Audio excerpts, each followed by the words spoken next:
Hello guys! Sino yung excited na maging 2028 na? Oh my gosh! I'm so excited kasi nag-announce na si Inday Sara na magtatakbo siya ng bilang isang Pangulo ng Pilipinas sa 2028. Oh my God! Ito na yung hinihintay ko.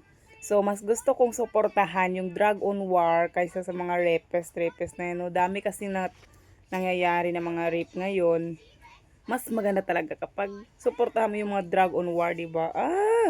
Excited na ako para naman makauwi na si Tatay Digong. Uy, hindi ka muna mamatay, Tatay Digong nga. Hintayin mo muna si Inday Sara na maging presidente ng Pilipinas.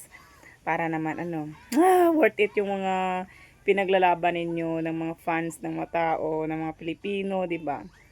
I'm so excited. Sana nga makaupo na talaga si Inday Sara this 2028 at manalo bilang Pangulo ng Pilipinas.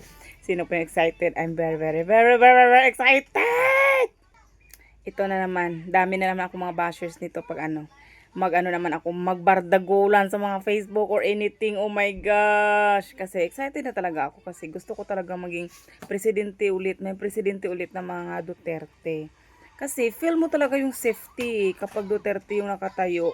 Alam mo, yung safety ng mga tao, ng mga kabataan sa ngayon, ma-feel mo talaga like kay Tatay Digong, o di ba? Pero hindi sila takot na makulong kasi yung ginagawa nila is para naman yun sa mga Pilipino, hindi naman para sa kanila, di ba? Hindi naman sa sarili nila, kundi para sa ating mga Pilipino. So guys, kung gusto niyo suportahan si Inday Sara, just vote. Kung ayaw niyo, edi wag. Ganun lang yon, okay? Kung mga bashers kayo ni Inday Sara na mga Duterte, wag niyo lang botohin kung ayaw niyo. Pero kung gusto niyo, pwede rin, di ba? Pero wag niyo kaming asabihan na hindi na namin bubutuhin kasi kanya-kanya tayong mga manok, no? So, ito na yung pagkakataon na makaboto ulit tayo kay Duterte. Oh my gosh. So excited na as in. Gusto ko talaga na ulit, makaupo ulit yung mga Duterte sa sa gobyerno, sa may as a pangulo, di ba? Kasi at least dito na malalaman lahat-lahat na naman ulit. Basta feel ko talaga, gusto ko talaga yung mga Duterte kasi kanya-kanya tayo ng mga opinion, no? Kanya-kanya tayo ng mga isip.